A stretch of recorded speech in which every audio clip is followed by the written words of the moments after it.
नमस्कार दोस्तों। पिछली कक्षा में हमने जाना कि प्रोटिस्टा और मोनेरा जगत के जीव जंतु कैसे होते हैं, और आज हम इस कक्षा में फंजाई जगत के यानी कि कवक जगत के विषय में पढ़ेंगे। कवक जगत के जो जंतु होते हैं वो सर्वव्यापी होते हैं, हर जगह पाए जाते हैं। कई बार आपने ब्रेड और सड़े हुए फलों आदि पर सफ़ेद सफ़ेद फफूंद देखी होगी और उसे सुना भी होगा कि फफूंद लग गई है, उसे ही कवक कहते हैं हम। सरसों की पत्तियों पर अक्सर सफ़ेद धब्बे दिखाई देते हैं, जिसे जो परजीवी होते हैं और रोग का कारण बनते हैं। ठीक इसी तरह से गेहूं में देखा होगा आपने, किट रोग एक आम रोग है गेहूं में होने वाला किट रोग, वो भी पक्सिनिया नाम के कवक के कारण ही होता है। जिस तरह कवक हानिकारक होते हैं उस तरह कुछ कवक हमारे लिए लाभदायक भी होते हैं, जैसे कि मशरूम हम खाते हैं, सामान्य छत्रक मशरूम कहते हैं। मशरूम की सब्जी बहुत ही मन से खाई जाती है, बहुत ही पसंद से लोग खाते हैं टेस्ट करके। तो मशरूम भी एक तरह का कवक है। कुकुरमुत्ता आपने सुना होगा बरसात के दिनों में कि कुकुरमुत्ता जो होता है, देखा होगा अक्सर के गीले दलदली भागों पे कुकुरमुत्ता उग जाता है, वो भी एक तरह का मशरूम ही होता है, एक तरह का कवक ही होता है। कुछ फंगस आपने देखे होंगे जैसे पेनिसिलियम जो होता है वो एक तरह का कवक है और इससे एंटीबायोटिक का निर्माण होता है। तो हम कह सकते हैं कि फंजाई जो होते हैं, कवक जो होते हैं, विश्वव्यापी हैं। ये हवा, जल, मिट्टी, जंतु एवं पौधे सभी पर पाए जाते हैं। ये गर्म तथा नम स्थानों पर सरलता से उग जाते हैं। हम भोजन को रेफ्रिजरेटर में क्यों रखते हैं? क्योंकि हमें उनसे सड़ने से बचाना होता है, हमें उसे कवक से बचाना होता है, इसीलिए हम रेफ्रिजरेटर में भोजन को रखते हैं। जो कवक होते हैं वो तंतुमय होते हैं। जो कवक होते हैं ये तंतुमय होते हैं और ये बहुकोशिकीय होते हैं। लेकिन इसमें एक अपवाद है, ईस्ट, जो कि एक कोशिकीय होता है। कवक में लंबी लंबी पतली पतली धागेनुमा संरचनाएं होती हैं, जिसे कवक तंतु कहते हैं। तो कहने का मतलब है कि कवक जो होते हैं तंतुमय होते हैं। कवक की जो कोशिका भित्ति होती है काइटिन या पॉलीसेकेराइड की बनी होती है। कवक की जो कोशिकाएं होती हैं उस पर जो कोशिका भित्ति पाई जाती है वो काइटिन या पॉलीसेकेराइड की बनी हुई होती है। कुछ कवक होते हैं जो जिनके कवक तंतु नलिका के आकार के होते हैं। कुछ कवकों के कवक तंतु नलिका के आकार के होते हैं, उसमें साइटोप्लाज्म भरा होता है। में साइटोप्लाज्म भरा होता है, केंद्रक द्रव्य भरा, कोशिका द्रव्य भरा होता है, जिन्हें संकोशिकी कवक तंतु कहते हैं। कवक जो होते हैं परपोषी होते हैं। कवक परपोषी होते हैं। ये मृतजीवी, परजीवी और सहजीवी तीनों प्रकार के होते हैं। मृतजीवी जो मरे हुए जीव जंतुओं पर निर्भर करते हैं, ऐसे कवकों को मृतजीवी। परजीवी जो जीवित जीव जंतुओं पर निर्भर रहते हैं और उनसे लाभ तो ग्रहण करते हैं पर उनको हानि पहुंचाते हैं, तो परजीवी कहलाते हैं ऐसे कवक। और सहजीवी जो ना तो लाभ ही पहुंचाते हैं ना हानि ही पहुंचाते हैं, केवल साथ साथ अपना जीवन यापन करते हैं, उन्हें सहजीवी कहते हैं ऐसे कवक। जैसे कि लाइकेन और शैवाल, ये सहजीवी कवक के अंदर आते हैं। इनमें कवक में जो जनन होता है वो विखंडन विधि, मुकुलन विधि और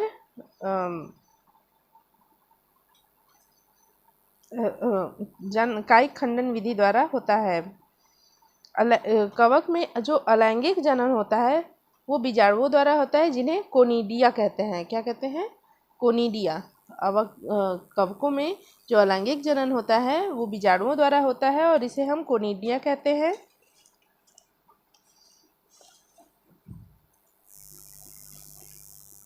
कवकों में कायिक खंडन विधि द्वारा भी जनन होता है, विखंडन द्वारा होता है। विखंडन का मतलब टूट करके और फिर एक कवक टूटेगा तो उससे 2 पार्ट होंगे, दोनों पार्ट से एक नए जीव की उत्पत्ति होगी।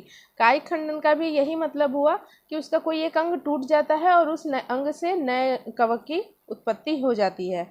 मुकुलन विधि का मतलब हुआ जैसे आलू में बड बनते हैं और बड की सहायता से बड को भूमि में गाड़ देने पर जो नए आलू के प्लांट का ग्रो कर जाता है, उसी तरह से जो ये कवक होते हैं इनमें भी मुकुलन विधि होती है। कवक में लैंगिक जनन पाया जाता है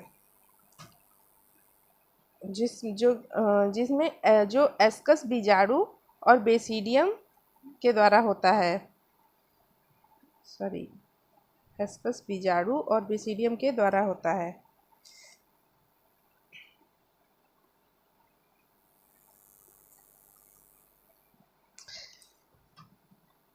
इनमें लैंगिक जनन जो होता है 3 स्टेप में कंप्लीट होता है। इसमें 2 चल या अचल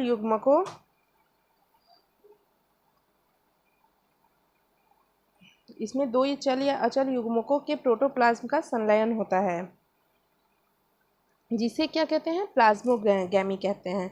कवक में जो लैंगिक जनन होता है उसमें 2 चल या अचल युग्मक बनते हैं और उन युग्मकों का जो प्रोटोप्लाज्म होता है उनका आपस में मिलते हैं, उसे हम प्लाज्मोगैमी कहते हैं। पहला स्टेप होता है। नेक्स्ट स्टेप में क्या होता है, 2 केंद्रकों का संलयन होता है, 2 केंद्रक आपस में मिलते हैं। और उसके नेक्स्ट स्टेप में क्या होता है, 2 अगुणित कवक तंतु पास पास आकर संलयित होते हैं।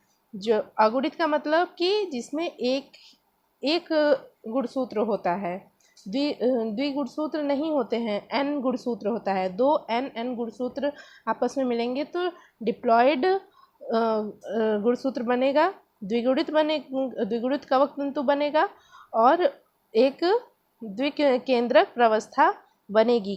कवक की वो प्रवस्था क्या कहलाती है, द्विकेंद्रक प्रवस्था कहलाती है। तो कवक में लैंगिक जनन 3 स्टेप में कंप्लीट होता है। कवक की आकारिकी के आधार पर, उसमें फलनकाय बनने के आधार पर और बीजाणु बनने के आधार पर कवक को 4 भागों में बांटा गया है। 4 भाग कौन कौन से हैं? वो 4 भाग हैं एस्कोमाइसिटीज। पहला भाग है एस्कोमाइसिटीज।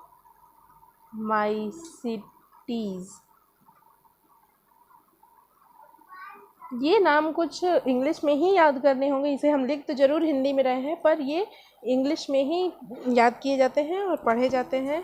एस्कोमाइसिटीज, पहले नाम भाग को हम एस्कोमाइसिटीज कहते हैं।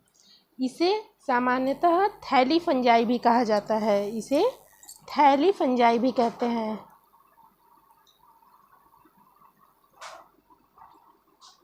थैली फंजाई, इसे थैली फंजाई भी कहते हैं।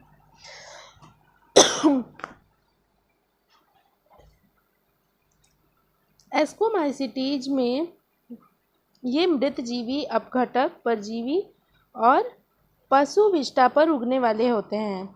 कहने का मतलब है ये पशुओं की गोबर आदि पर उगते हैं और ये मृतजीवी अपघटकों पर उगते हैं और परजीवी होते हैं। इनमें जो कवक जाल होता है वो शाखित और पटीय होता है। इनका कवक जाल, हम कवक के विषय में पढ़ रहे हैं तो उसके कवक जाल के विषय में पढ़ेंगे। कवक जाल शाखीय और पटीय होता है।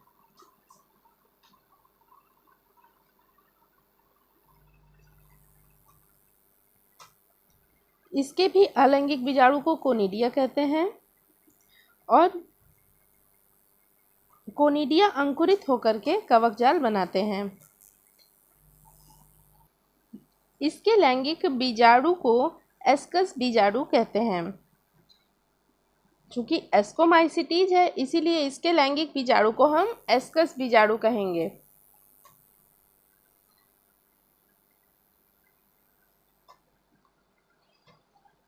ये जो लैंगिक बीजाणु होते हैं ये एस्कस होते हैं। ये बीजाणु एस्कस में अंतर्जातीय रूप से उत्पन्न होते हैं। ये एसाई विभिन्न प्रकार के फलनकाय में लगे रहते हैं जिन्हें एस्कोकार्प कहते हैं। कहने का मतलब है कि इसमें जो कोनिडिया होते हैं उस कोनिडियम में जो बीजाणु उगते हैं उसे एस्कस बीजाणु कहते हैं। और जहाँ ये बीजाणु एस्कस जहाँ लगे होते हैं एस्कस बीजाणु, इसके स्पोर्स को पहले लिख लेते हैं, एस्कस बीजाणु कहते हैं।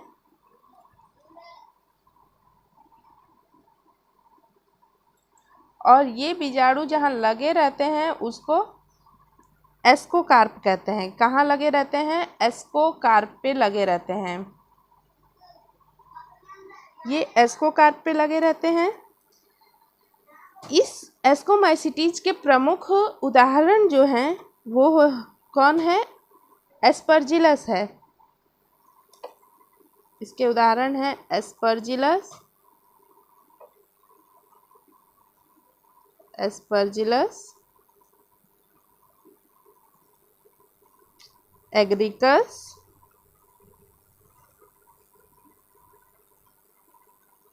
एस्परजिलस, एग्रिकस नहीं, एग्रिकस नहीं है, सॉरी, एस्परजिलस और क्लेविसेप, एस्परजिलस और क्लेविसेप,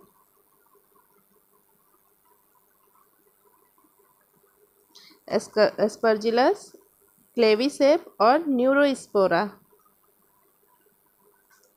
न्यूरोस्पोरा इसके प्रमुख उदाहरण हैं।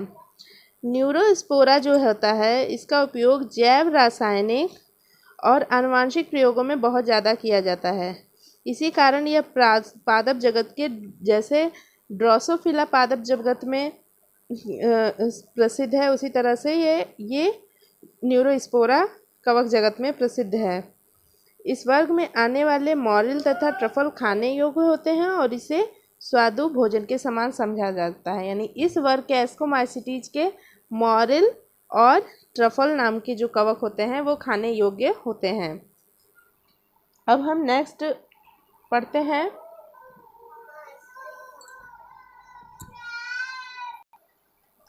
अब हम अगले वर्ग फाइकोमाइसिटीज के बारे में पढ़ते हैं।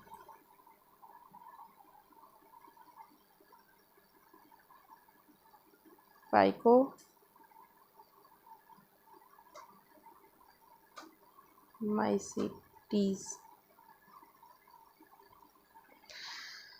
फाइकोमाइसिटीज, फाइकोमाइसिटीज जलीय आवासों, गली सड़ी लकड़ी, नम सीलन भरे स्थानों पर अथवा पौधों पर अविकल्प परजीवी के रूप में पाए जाते हैं।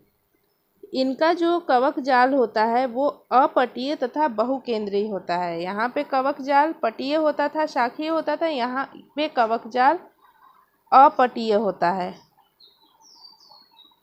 और बहुकेंद्रीय।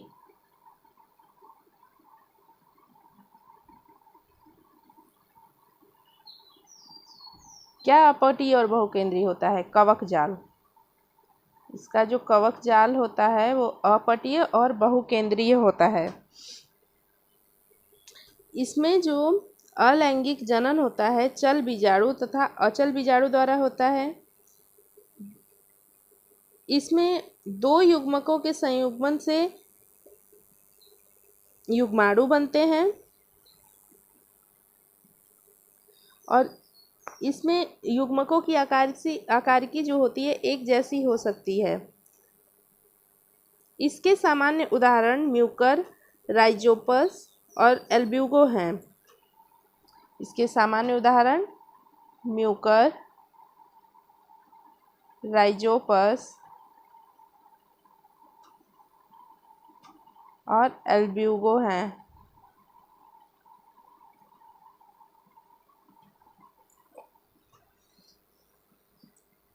म्यूकर और राइजोपस रोटी पे पाए जाते हैं, रोटी पे उगने वाले कवक होते हैं। एल्ब्यूगो जो होता है वो सरसों पर एक तरह का परजीवी है, पाए जाने वाला, सरसों की पत्तियों पर पाया जाने वाला परजीवी फंजाई है।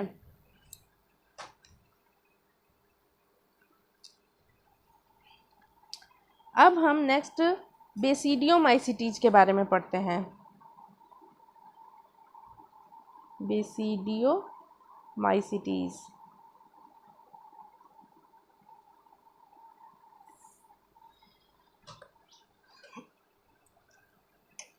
बेसिडियोमाइसिटीज के सामान्य प्रकार हैं mushroom, puff ball, bracket fungi.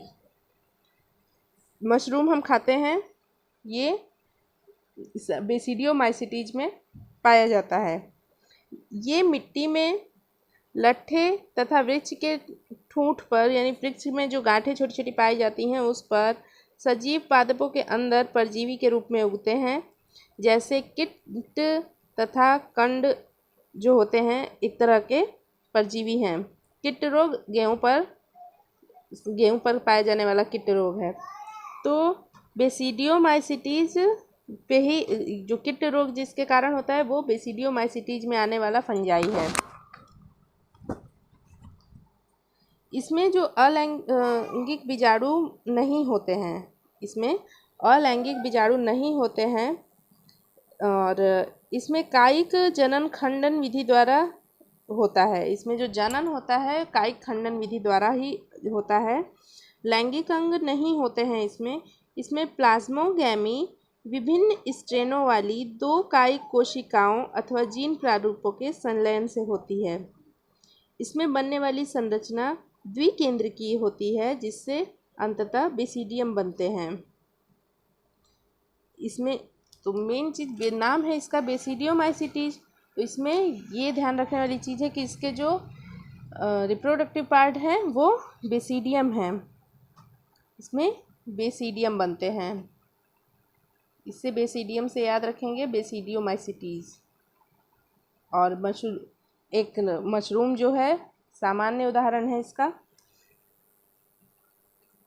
Basidium में केंद्रक संलयन होता है, कैरियोगैमी तथा मियोसिस होता है, जिसके कारण 4 बेसिडियम बीजाणु बनते हैं। बेसिडियम बीजाणु बेसिडियम पर बहिर्जातीय उत्पन्न होते हैं। बेसिडियम फलनकाय में लगे रहते हैं, जिसे बेसिडियोकार्प कहते हैं। बेसिडियम जैसे इसमें एस्कस बीजाणु जहाँ लगे रहते थे उसे एस्कोकार्प कहते हैं, उसी तरह इसमें बेसिडियम एक फलनकाय पे लगे होते हैं उसे बेसिडियोकार्प कहते हैं।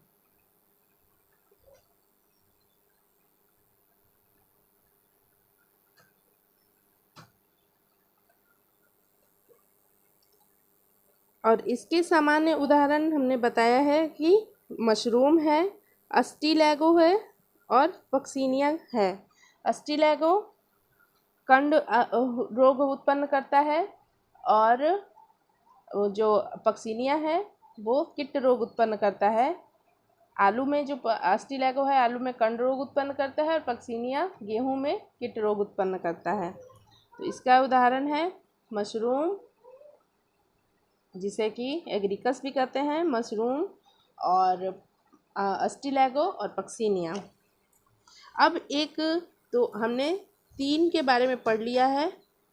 अब चौथे पार्ट को यहाँ पे समझते हैं। जो चौथा पार्ट है फंजाई का, चौथा भाग है, उसे ड्यूटेरोमाइसिटीज में रखा गया है। ड्यूटेरोमाइसिटीज।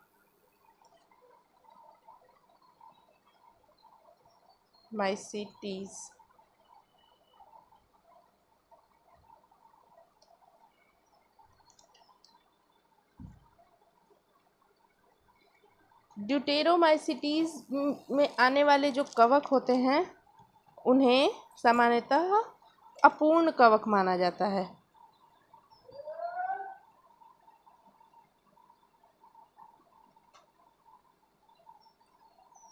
ड्यूटेरोमाइसिटीज में आने वाले कवक अपूर्ण कवक माने जाते हैं। क्यों? क्योंकि इसमें केवल अलैंगिक और कायिक अवस्था ही पाई जाती है। इसमें केवल अपूर्ण कवक माने जाते हैं इसके कवक। क्यों? क्योंकि इसमें केवल अलैंगिक और कायी तथा कायिक। कायिक का मतलब होता है शरीर से जो हो, बॉडी पार्ट से, उसे कायिक कहते हैं। कायिक प्रवस्था ही ज्ञात हुई है। जब इसे फंजाई की लैंगिक प्रवस्था की खोज हो जाती है तब उसे उसके उचित वर्ग में रखा है। जैसे कोई अगर फंजाई ज्ञात हुआ जिसका केवल अलैंगिक और कायिक प्रवस्था पता चली है तो उसे ड्यूटेरोमाइसिटीज में रखेंगे, और जब उसके लैंगिक अवस्था वैज्ञानिक खोज लेते हैं कि नहीं इसमें लैंगिक अवस्था पाई जा रही है, तो उसे फिर कहाँ इन तीनों में से जिसके लक्षण मिलते रहते हैं उसमें उसको रख दिया जाता है, उसके उचित वर्ग में रख दिया जाता है। ऐसे उसको ड्यूटेरोमाइसिटीज में रखा जाता है।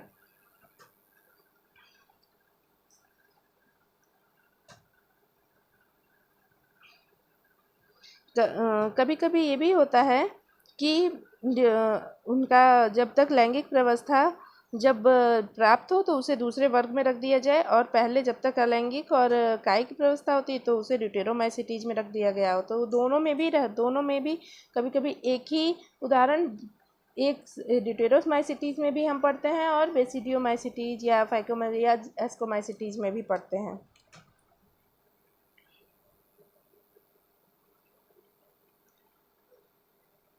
इसके कुछ सदस्य जो होते हैं मृतजीवी और परजीवी होते हैं, और इसके कवक जाल पटीय तथा शाखित होते हैं।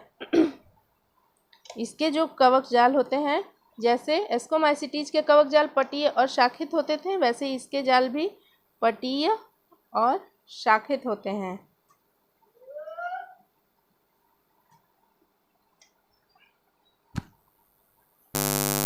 इसमें जो कवक जाल पाया जाता है वो पटीय और शाखित होता है, और इसके जो सदस्य होते हैं वो मृतजीवी या परजीवी होते हैं।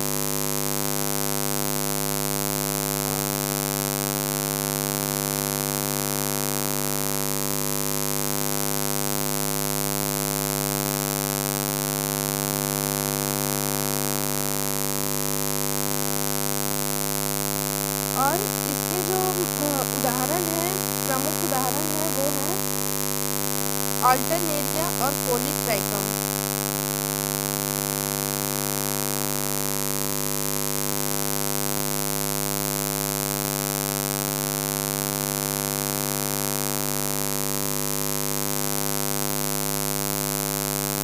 और ट्राइकोडर्मा।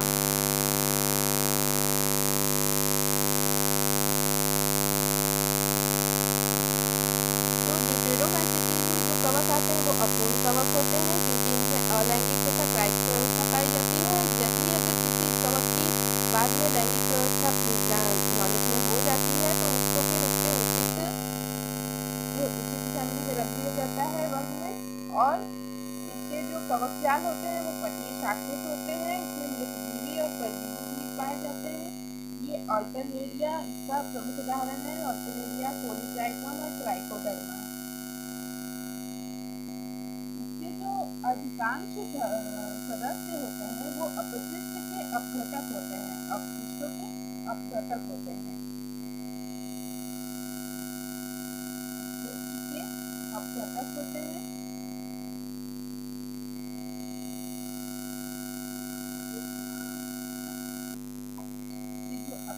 अपघटक होते हैं और खनिज चक्रण में सहायता करते हैं।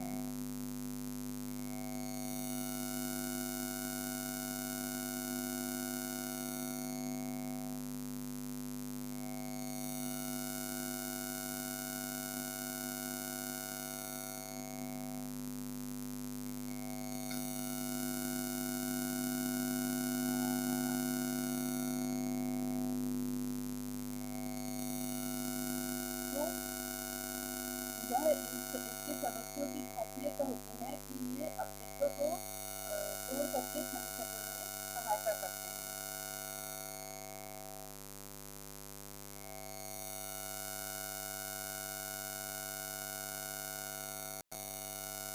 तो हमने 3 वर्गों के 3 जगत के बारे में पढ़ लिया है, मोनेरा, प्रोटिस्टा और फंजाई। अब हम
इसे ऐसे समझेंगे कि जितने भी पौधे होते हैं उनकी जो कोशिका भित्ति होती है बहुत हार्ड होती है। जो उसकी जो उसकी खाल देखते हैं क्यों हार्ड होती है, क्योंकि वो सेलुलोज की बनी हुई होती है। उसकी जो सेल्स होती हैं उनके ऊपर जो कोशिका भित्ति पाई जाती है वो सेलुलोज की बनी हुई कोशिका भित्ति पाई जाती है।